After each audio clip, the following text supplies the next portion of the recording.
Good morning. Welcome to this place of peace, justice, and hope. In this Unitarian Universalist congregation, we affirm that no matter who you are, who you love, or where you are on your journey, you are welcome here. For those joining us online, we are so glad you're with us. If you're visiting with us today, we invite you to sign our visitor's book, and if you would like to join us for coffee hour downstairs, feel free to take a green mug so that we can greet you, or a regular mug if you're an introvert. Also, members and friends, to help folks connect, remember to wear your name tag with your pronoun stickers, and if you need a new name tag, you can request that in the living room. Our music today will be provided by music director Jamie Passman. We recognize that individuals of all ages and abilities have different needs during the service. In the living room at the back of the sanctuary, we provide a cart of fidgets and drawing supplies. If at any point you feel the need for movement, please feel free to get up and grab a fidget, engage in drawing, or sit or stand on the floor in the living room. There are also different types of seating available in the back of the sanctuary. Please see a greeter for assistance if needed. May you each know you are welcome in this house of peace, and may our worship and fellowship this morning touch your heart, mind, and spirit. My name's Elizabeth, and my pronouns are she, they. I'm pleased to be with you today as worship associate.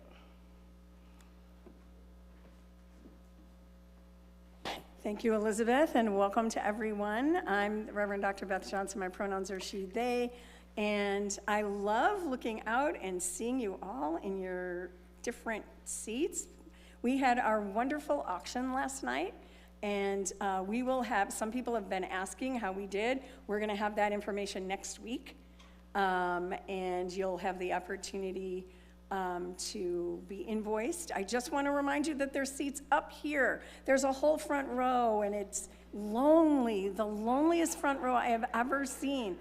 And there's a table up here, and there's seats over here. So these tables are up from last night, and I just wanted to see what it was like if we could just kind of sit around tables, drink our coffees. So let me know how you think it worked for today. But there are seats, and you're more than welcome to come up. It's not a scary place.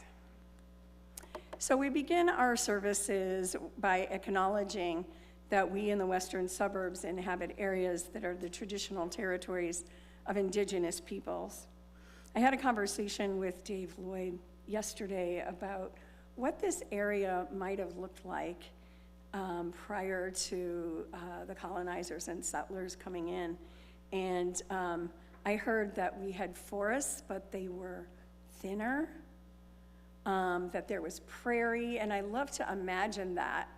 And then I imagine what it might have been like, although I can't relate to the lived experience, but of having your home taken from you. And this is, this month, November, is Native American Indigenous Peoples Heritage Month.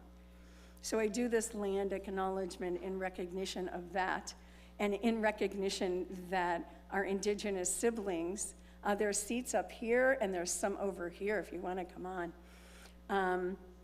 Our indigenous siblings, for them, every day is Native American and Indigenous Peoples Day. So as a people trying to live into a more just world, we have a responsibility to acknowledge the history and legacy of colonialism, the harm done to Native peoples, and also to work to repair that harm. And I know for me as a person from Chicago, but transplanted from Southern California, and particularly the borderlands, where our indigenous Kumeyaay were with us in a lot of what we did, and we crossed borders, and it's made me curious to see what this land was like and what the peoples were like. So I continue to explore that for myself.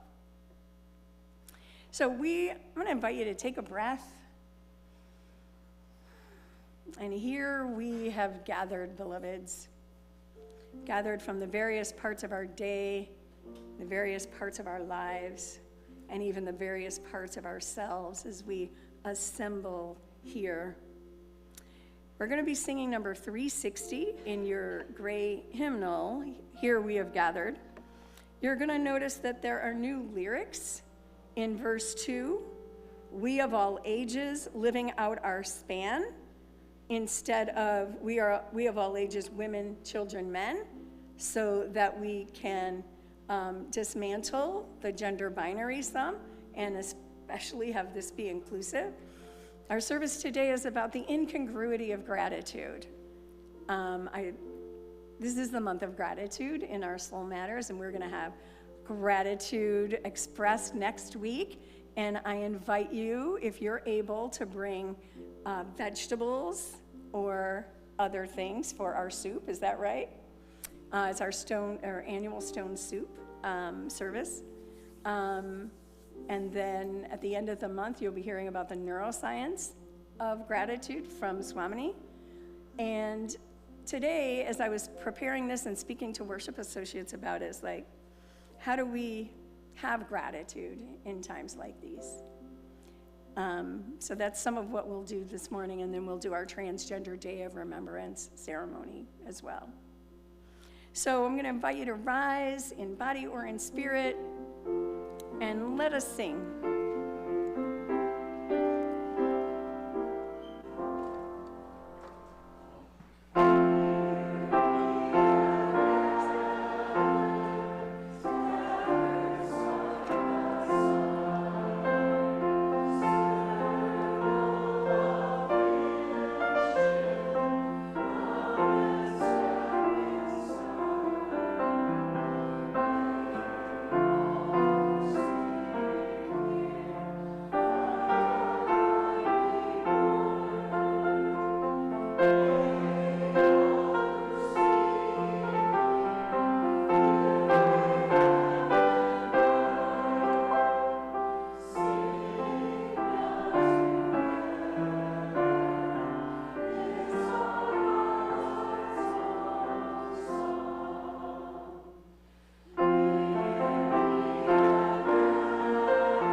Invite us into worship this morning with words by Reverend Michelle Collins. We arrive carrying the familiar ache of not enough time, not enough rest, not enough certainty about what comes next.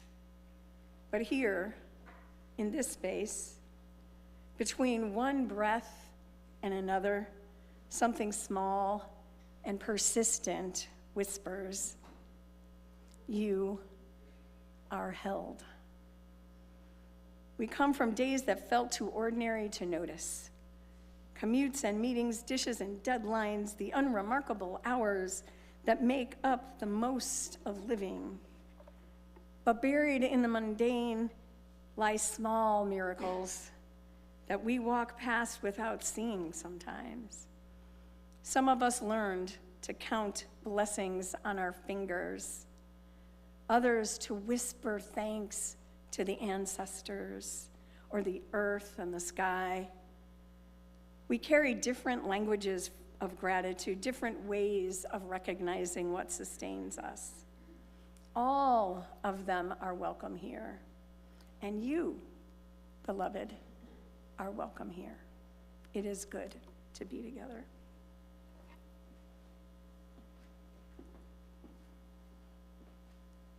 Our chalice lighting is by Katie Savani-Gelfand.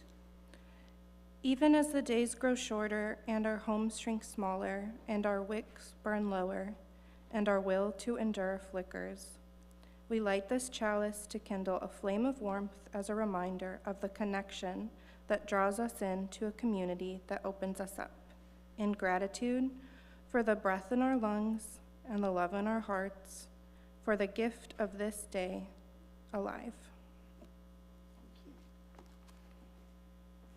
So, even in the incongruity of gratitude, I think that gratitude can be, and I think I'm going to venture to say should be, an embodied practice. So I'm going to invite up Pam Fodor, our Director of Programs, to lead us into an embodiment of gratitude. And as you are able, as Pam leads us through this, I think you're going to talk it through once. Yes. Then we're going to all, as we are able, rise to do it together. All right, you want to tell us about it?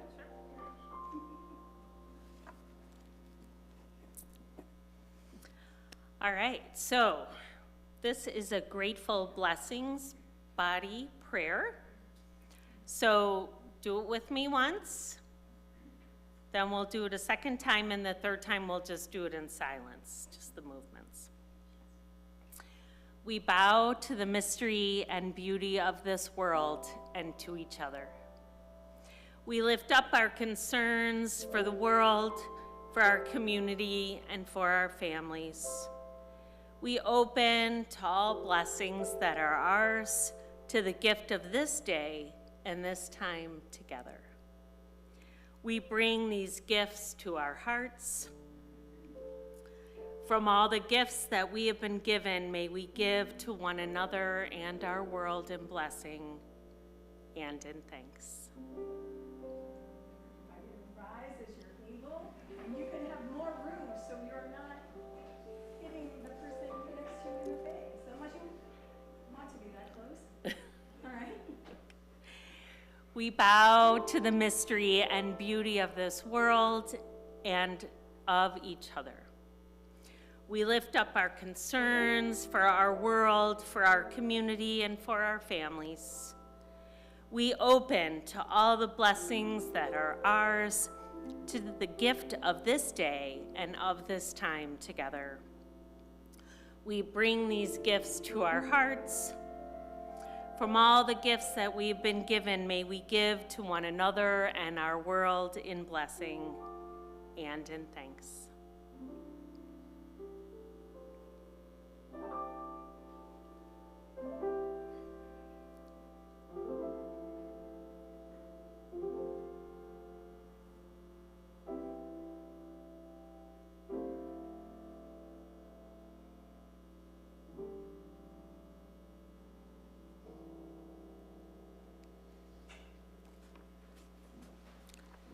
Now I invite you to sing me and my friends to the other building.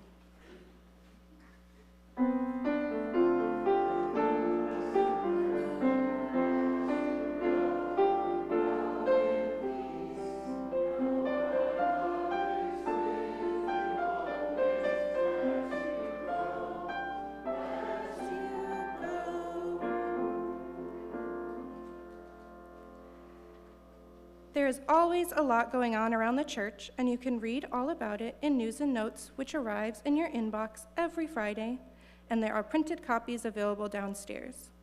If you'd like to receive News and Notes, stop by the welcome table, which my dad is at today, and in the living room at the back of the church.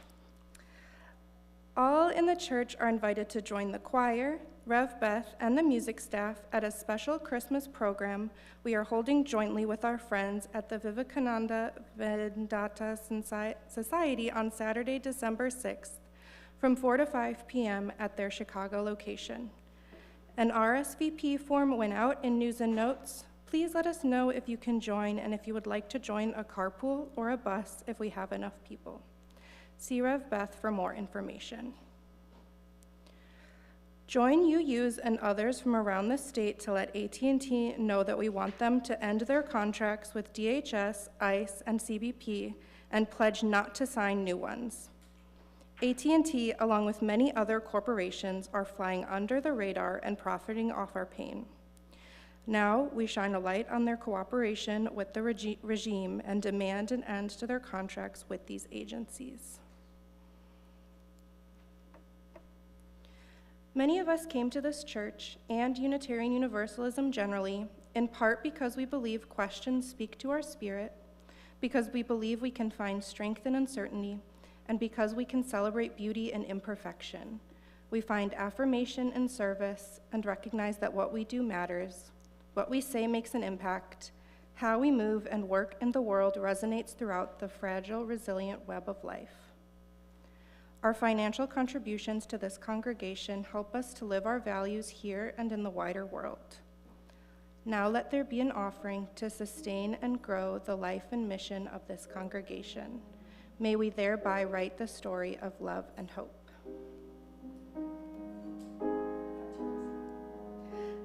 This church is made up of all of us. It is what we learn together, the work we do together, the fun we have together. It is what we share with one another, with people around us, and with the world.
You guys always get me.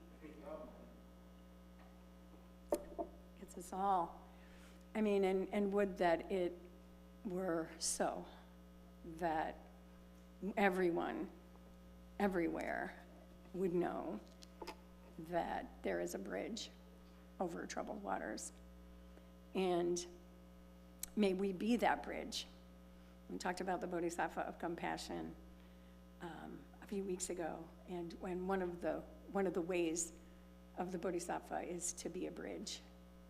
So, thank you, Jeannie. I'm going to invite you to take a breath with me. I like creating space of silence and fewer words in our service. To connect with the holy by whatever name you know or experience the holy. Spirit of life, the spirit of love. Now rest for a moment in that in which you feel or know to be held.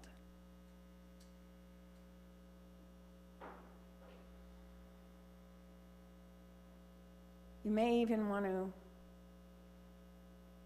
simply even just affirm within, with each breath, your connection with all that is.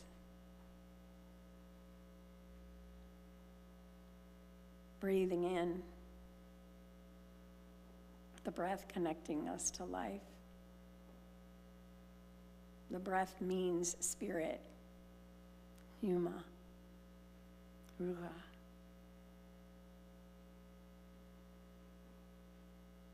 In the busyness of our days and our lives, breathing consciously just for a few moments can be an act of radical being and acceptance in each moment.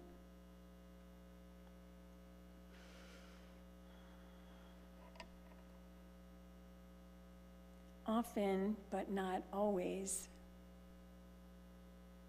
we hear the holy, God, Spirit, universe, known by many names and all names. In that silence we hear that perhaps we are being called.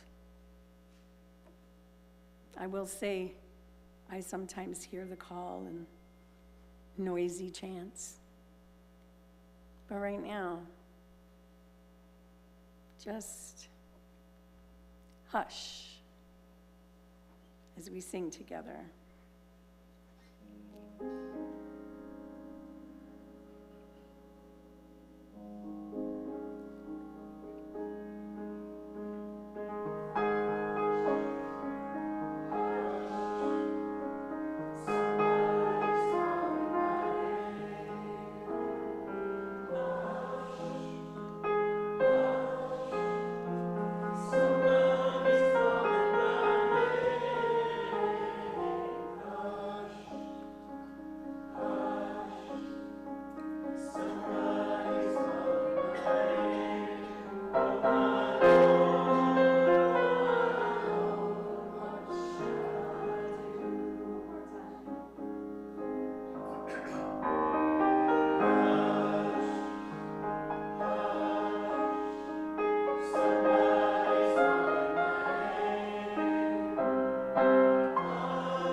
Question of our time, what shall we do? It's a question that we seek to answer, isn't it? Being led or guided and hearing what the Holy has in store for us. But now, in this moment, what is it that you bring with you in this day? A joy or a sorrow, a mark or event that you're holding. And if you'd like, you can come up and you can drop a pebble in silence and just know that that joy or sorrow is held and it's heard beyond words. Holy doesn't always need a whole lot of words.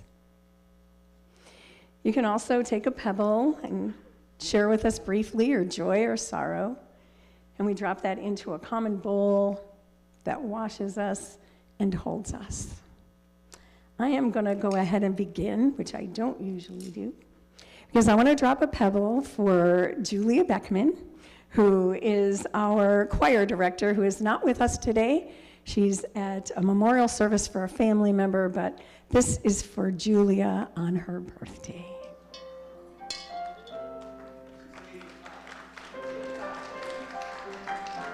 And she is amazing.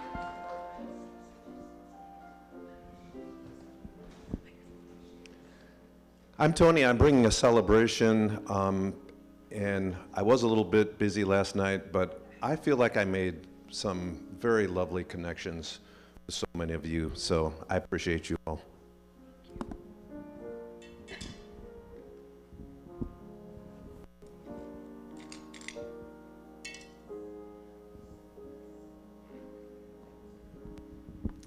Nancy, on behalf of my co-chairs, Liz and Pam, thank you everyone who participated in the auction. It was a lot of fun.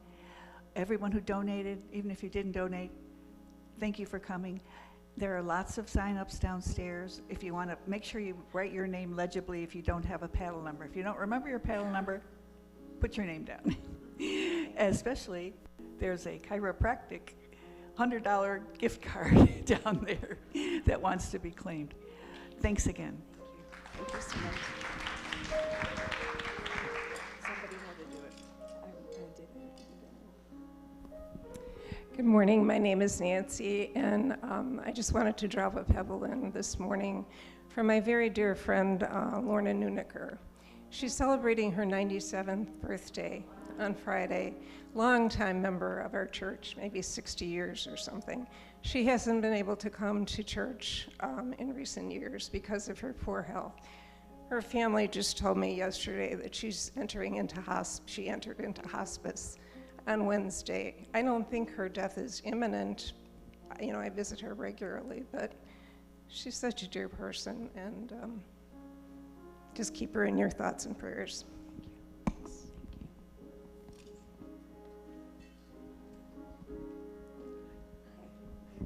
I'm Jeff, I'm new, but I wanted to drop a pebble for Reverend Beth, actually.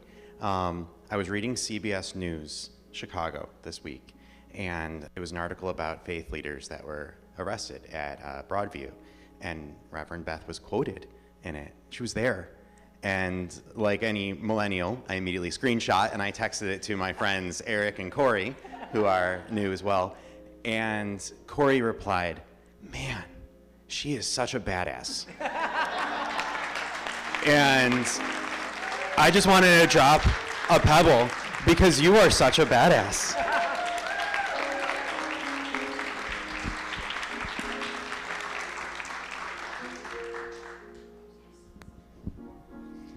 Well, I am sharing a little bit of a sorrow for a newer person as well, who Steve has had a very bad health problem, and the prognosis is not very good.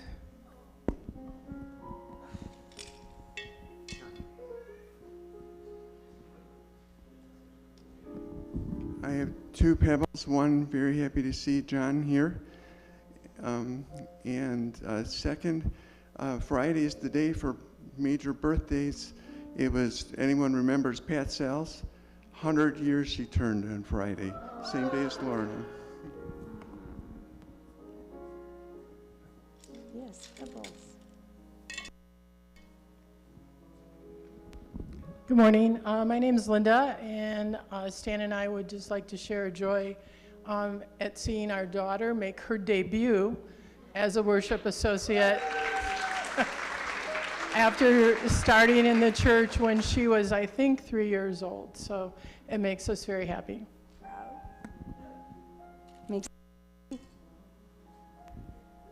I want to drop a pebble for our neighbors who are being held at the Broadview ICE facility without access to clean water, hygiene, access to lawyers, spiritual care.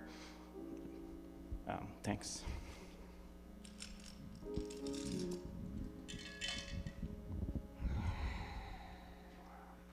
Oh, beloveds, the incongruity of life. We share our joys and our sorrows, and sometimes they reside next to one another within us and in this space. So after hearing the joys and sorrows, those spoken and unspoken, we hold in our thoughts as well all who are suffering. Our neighbors, has been said, people suffering from war, and the continued occupation and genocide in Gaza. and in those around the world. Beloved, we are able to hold it all because we're not holding it alone. We become the bridge or the container or the ship that allows us to hold one another in our joys and sorrows, that allows us to open our hearts and care for those near and far. I invite you to pray with me.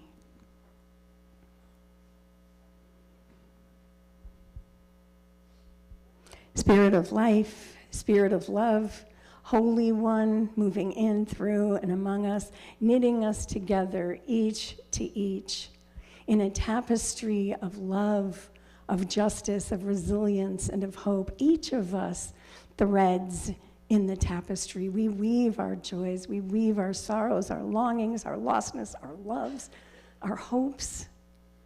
And together that creates a strong fabric of community that is unique in its being, but hears the calling of love, of justice, of hope, of God, of the beloved, the still small voice that asks us at times to be loud and asks us at times to be quiet, but always, always is calling. We answer the call in different ways, the capacities that we have in our lives. So I'm going to invite you to go ahead and sing again with me.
We do? That is a question you could answer. What shall we do when love calls our name, freedom calls our name, justice calls our name? We could answer. And there are times, as we all know, where gratitude comes easily. When the world feels generous, when joy overflows naturally into thanks. What a blessing that is, and we love and cherish those times. But we also know all too well that there are times when gratitude feels almost impossible. There are times when the news is filled with cruelty, ripe stripped away, neighbors live in fear, and even the air itself feels heavy with grief. The impending death of beloved ones, the sudden diagnosis, all of it makes grief somewhat incongruous. And yet, as people of faith, people of conscience, these contradictions are held not because we have easy answers, but because we are committed to the practice of being human together.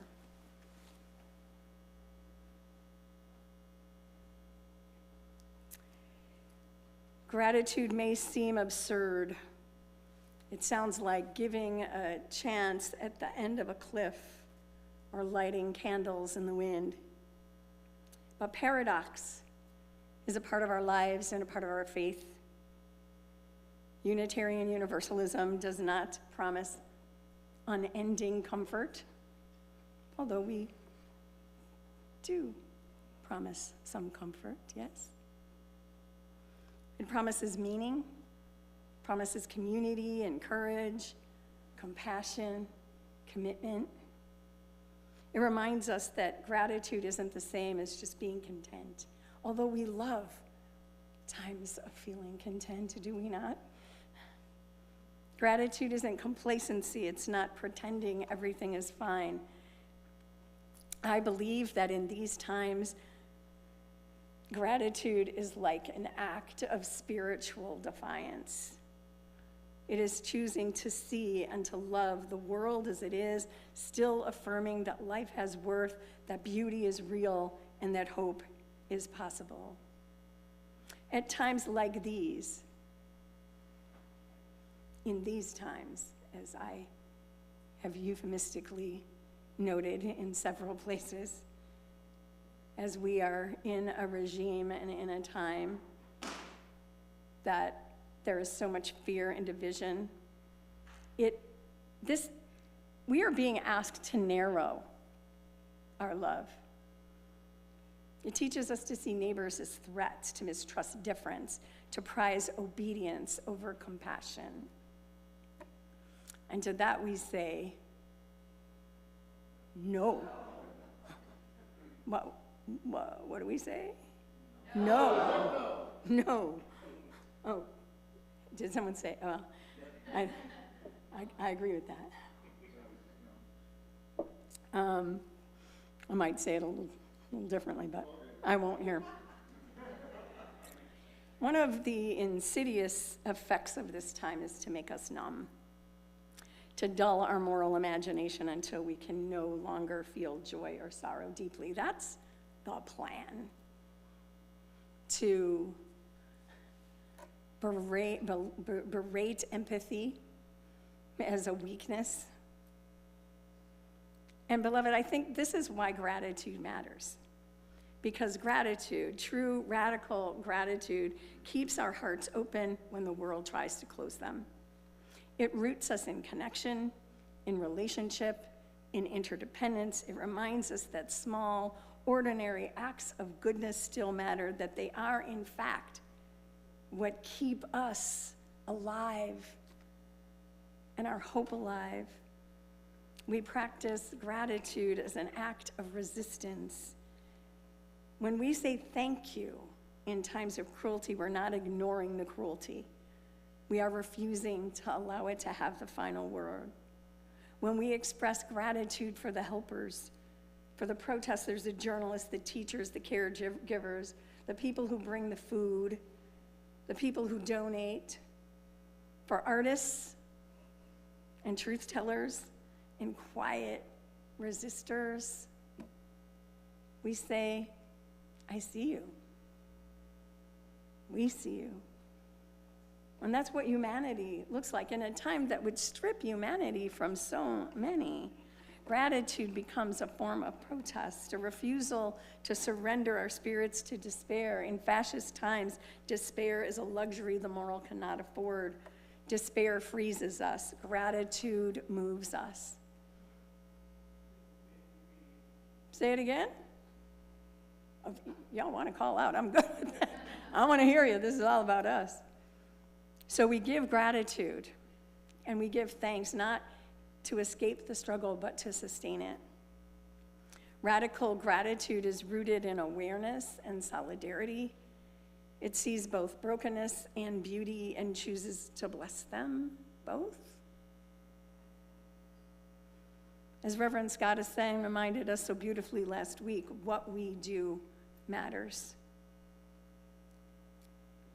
Broadview has been brought up here, thank you, several times, and numbers of you were there. Swamini was with us on Friday for a liturgy that spoke in the various world's traditions, religious traditions, and in her capacity as a Hindu ordained, Swamini brought water to Broadview, and it was water from the Ganges. Thank you. And we had an altar, and it showed all the things that people are deprived of: toilet paper, phones, blankets, security. And in that moment, and in the moments that followed, as we made our demand be known to be able to offer spiritual care to those inside, it was the power of community. And in the moments, the various moments, I felt gratitude. I felt connected. I felt love, not only for the people around me, but for our neighbors in that facility, our friends in Charlotte, and all around the world, and all around our country as we've been subjected to. So it didn't seem incongruous to me that I had gratitude at the time. I mean, it's like it was the relief, the one against the other. And I had a conversation with someone who's like, I wish we didn't have to be here. I wish this weren't happening, of course. But the type of community that has been formed around Chicagoland is remarkable, and elsewhere. So we hold these tensions. Robin Wall Kimmerer, an indigenous writer known for her work braiding sweetgrass, reminds us while expressing gratitude may seem innocent enough, it is a revolutionary act. In a consumer society, contentment is a radical proposition. Recognizing abundance rather than scarcity undermines an economy that thrives by creating unmet desires.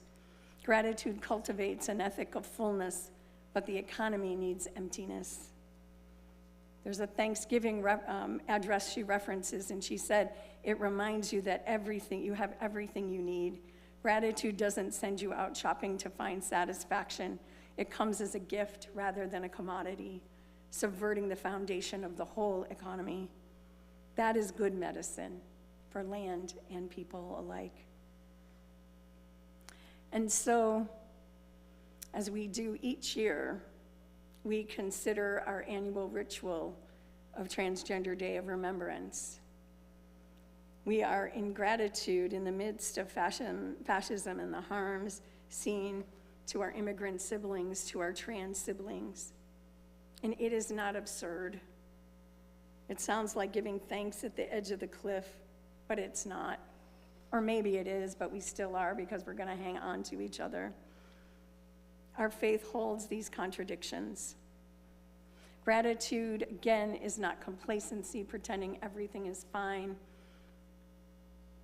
It's choosing to see and to love the world as it is, and still affirming that life has worth, that beauty is real, that hope is possible. Sounds like justice, somebody's calling my name. Sounds like justice, somebody's calling my name. Sounds like justice, somebody's calling my name.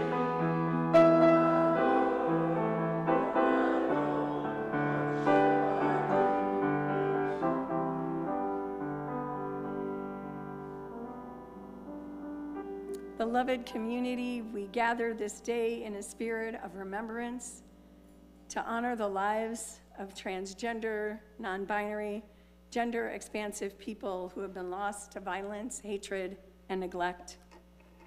We gather not only to mourn their deaths, but to affirm their lives, to say with courage and conviction, you were here, you were loved, you mattered. May this time together hold space for grief, for love, and for a holy resolve.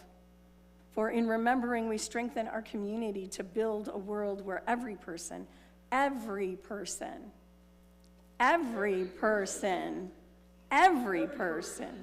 can live freely and safely as their whole self. Each year on this date, on November 20th, communities around the world pause for this. It's a day that began in 1999 when Gwendolyn Ann Smith held a vigil for Rita Hester, a Black transgender woman who was murdered in Massachusetts. From that first act of witness, a movement was born, a movement that insists every name must be spoken, every life must be honored, every person is sacred. We know as Unitarian Universalists, we affirm the inherent worth and dignity of every person. This isn't just a theological statement, it's a moral imperative. Our faith calls us to side with love, to challenge systems of oppression, and to create spaces of belonging and safety for all. But even as we affirm these truths, we know our world remains dangerous for many. Transgender people, particularly Black and brown transgender women, continue to face disproportionate violence, discrimination, and erasure. And so in the midst of injustice, we affirm the beauty of their lives. In the midst of pain, we affirm resilience. In the midst of despair, we affirm hope. To remember is not only to grieve, but it is to love fiercely, to promise that their light will not be extinguished. I'm going to invite up Carol Peterson, who's the chair of our LGBTQA+ Welcoming Congregation Committee, and then you'll be inviting folks up, right? Here you go. Good morning. Excuse me, I have a tiny cold. As Reverend Beth said, my name is Carol Peterson. My pronouns are they, them. If you have agreed to read names, I invite you to come up and stand up here. Today, we remember those whose lives were taken because of who they were, because they lived, just in front there, yeah. Because they lived authentically and bravely as themselves. As we read these names, we remember that each one belonged to someone, a friend, a sibling, a child, a neighbor, each one a sacred life. As a note, we will just be reading the names of those we know that died in the United States. According to the statistics where I found these names, 354 people worldwide were killed in the past year due to trans violence. I'm gonna pick up the mic.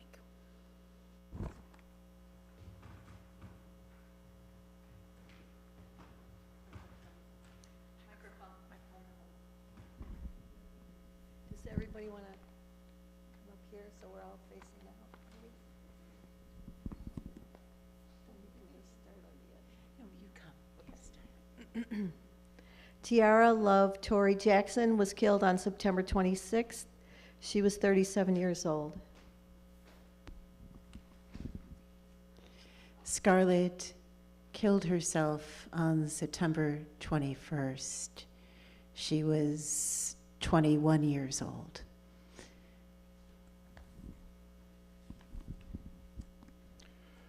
Cassie Rial Casey Holmes was killed on August 18th. She was 31 years old. Onyx Cornish was killed on August 18th. They were 18 years old.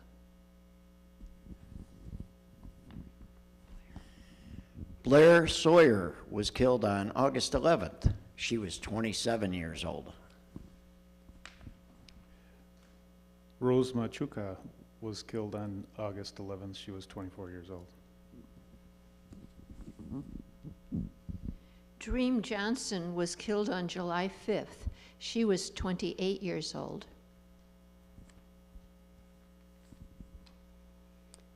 Artie Cassidy Beowulf Gibson killed themselves on June 29th. They were 23 years old.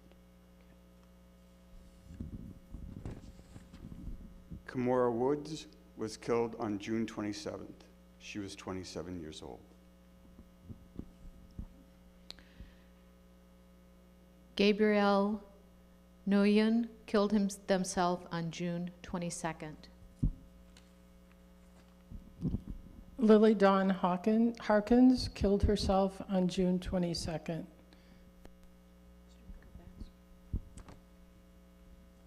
Christina Hayes was killed on June 21. She was 28 years old. J.J. Goodby was killed on June 19th. They were 26 years old. Emma Slabach killed herself on June 9th. She was 24 years old.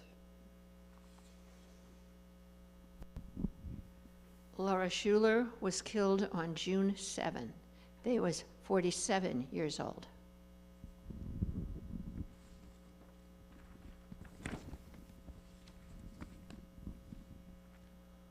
Hope Leica Youngblood was killed on June 7th. She was 49 years old.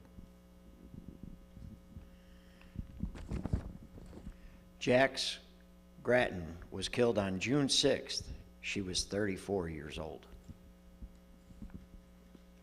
Tessa June killed herself on June 4th. She was 21 years old.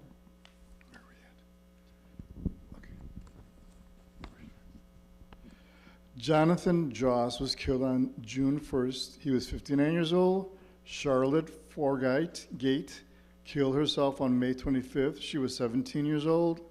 Carmen Wells was killed on May 24th. She was 24 years old. Shai Paras Debris was killed on May 17th. He was 32 years old. Kelsey Elm was killed on April 24th. She was 25 years old. And Nora Horitz killed herself on April 7th. She was 38 years old. Katoria Leigh Cynthia Banks Kai was killed on March 31st. She was 31 years old. Caitlin Renetta Benoit killed herself on March 24th. She was 15. Jordan J.J. May killed herself on March 7th. She was 17 years old. Linda Becerra Moran was killed on February 27th. She was 30 years old.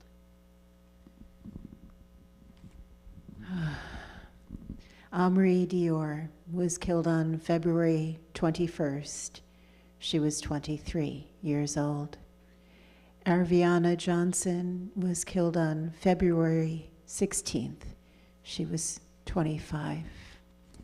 Sam Norquist was killed on February 14th. He was 24. Tari Broom was killed on February 11th. She was 29 years old.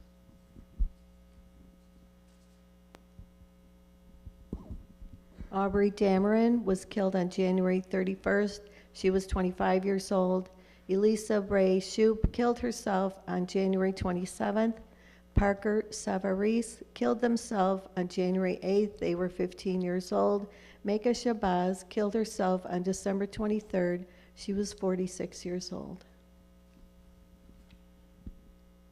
Cam Thompson was killed on December 16th. She was 18 years old. Araza Barnes killed himself on December 15th. He was 31 years old.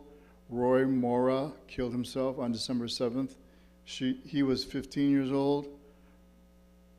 Razlaza Wright was killed on December 1st. She was 25 years old. Quinesha Chantel Coco was killed on November 10th, 2024. She was 25 years old.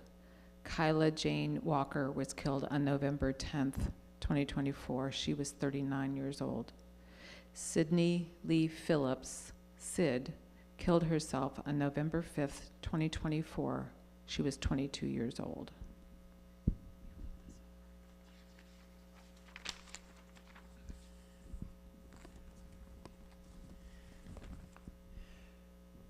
Spencer James Castee killed himself on October 31st, 2024. He was 22 years old. Serenity Birdsong killed herself on October 28th, 2024. She was 21 years old. Serenity Birdsong killed herself on October 28th, 2024. She was 22 years old. Spencer James Castee killed himself on October 28th, 2024. He was 22 years old. Serenity Birdsong killed herself on October 28th, 2024. She was 21 years old. Leah Joe killed herself on October 25th, 2024, and she was 37 years old. Jay Flores was killed on October 24th. They were 23 years old. Allison Ketchum, Alex, killed herself on October 22nd, 2024. She was 29 years old. San Coleman was killed on October 20th, 2024. He was 48 years old. We remember you. Thank you very much.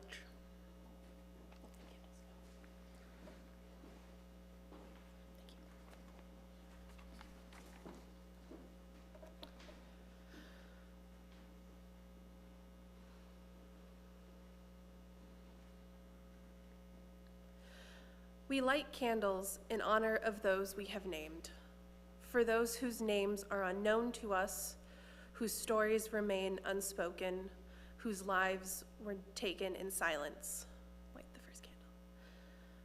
For those we have lost, may their memories be a blessing.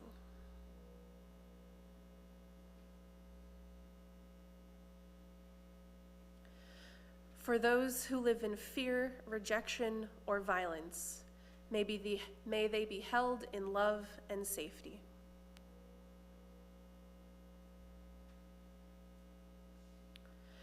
For those who resist, who organize, who speak truth, may their courage guide us.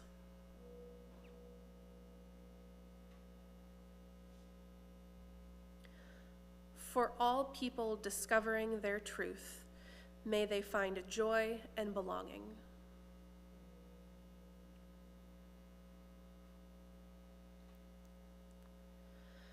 And for us, the living, may our remembrance be transformed into action, our sorrow into solidarity, our love into liberation.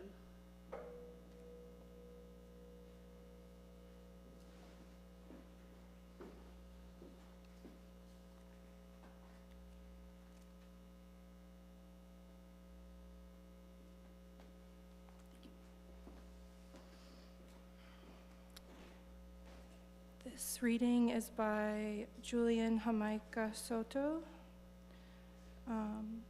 called We Are Holy, We Are Sacred, and We Are Divine.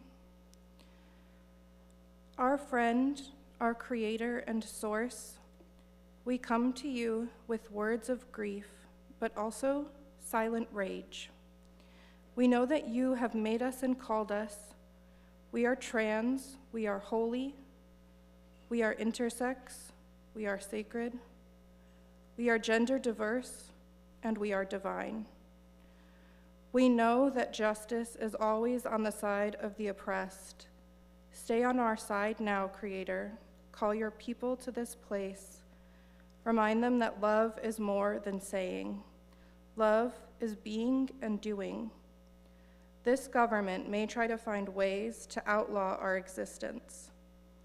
Help us to lift up that higher law, the truth that each of and all of us exist as a complete expression of humanity.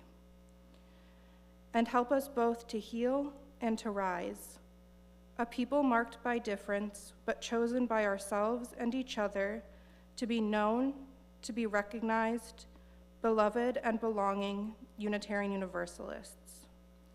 We are trans and we are holy. We are intersex and we are sacred. We are gender diverse and we are divine. For all of these things, we give thanks and say, Amen.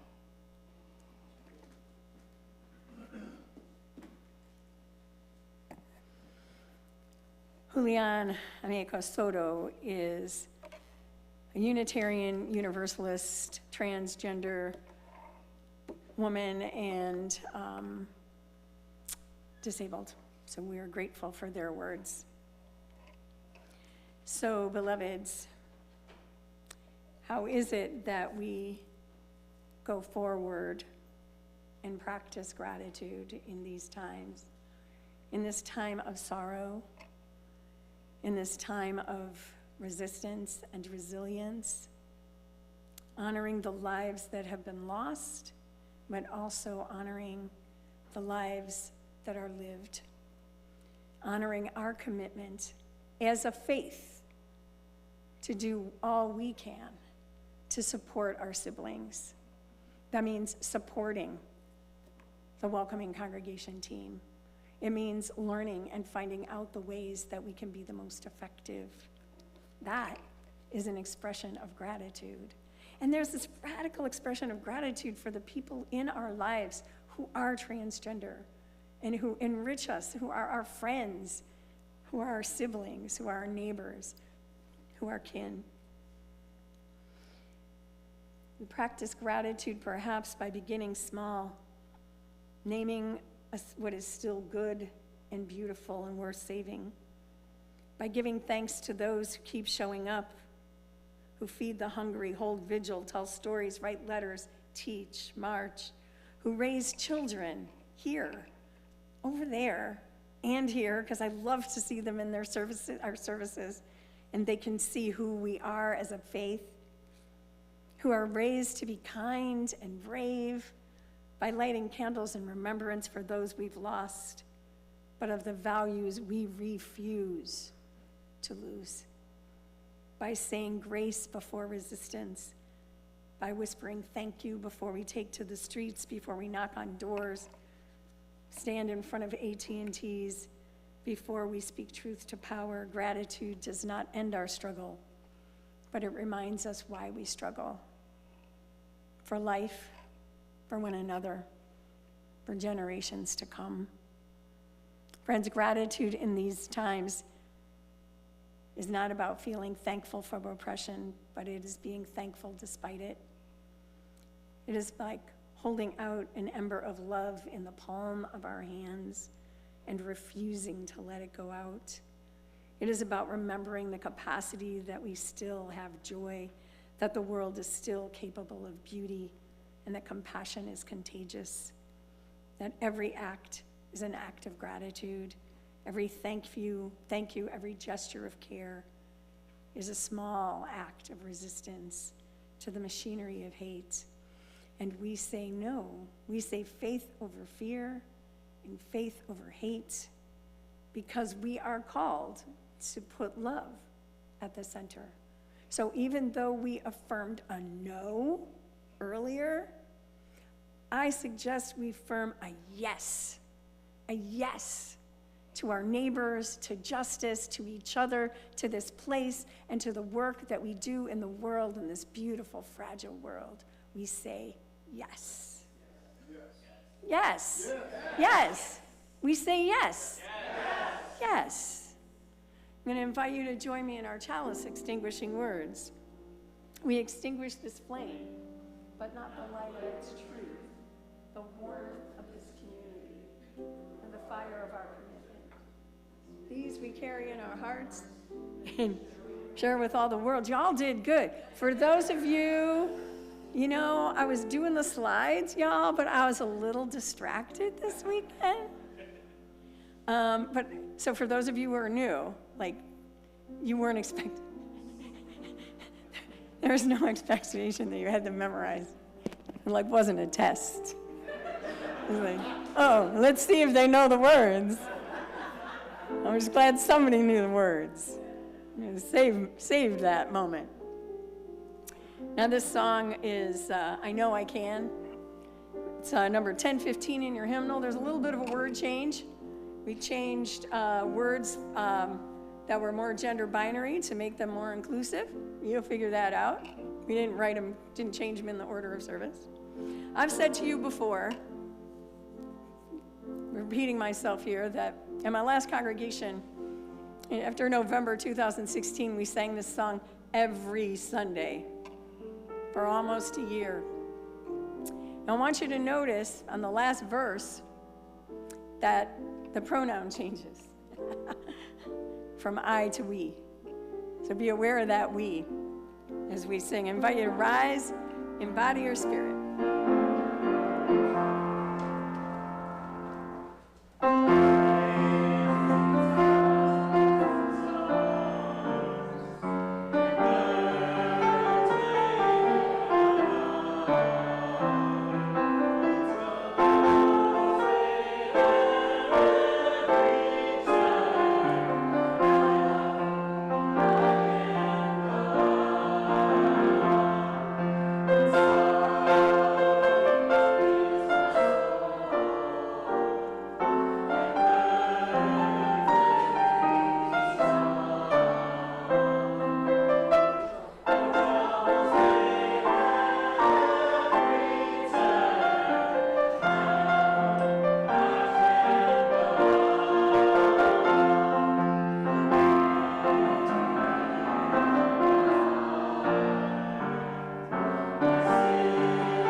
Beloved, as we go forth, may our gratitude be fierce, our love bold, our hope unyielding.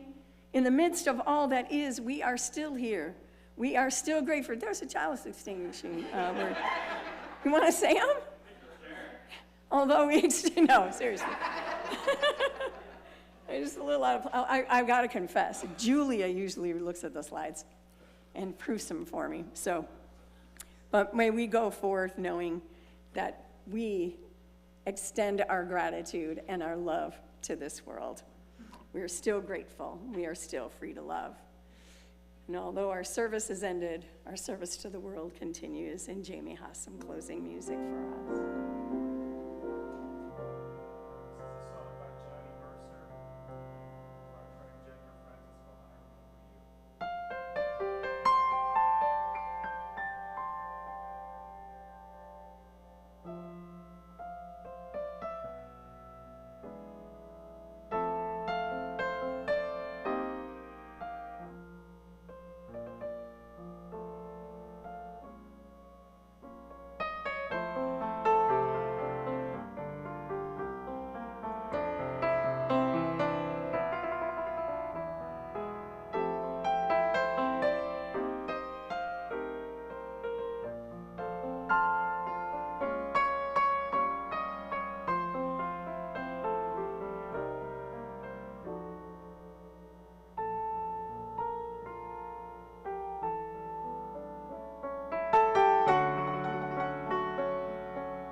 Please join us for coffee and conversation, and you can look at some of the items that Nancy talked about down in the social hall. And if you want to stay here and chat along tables, you can do that too.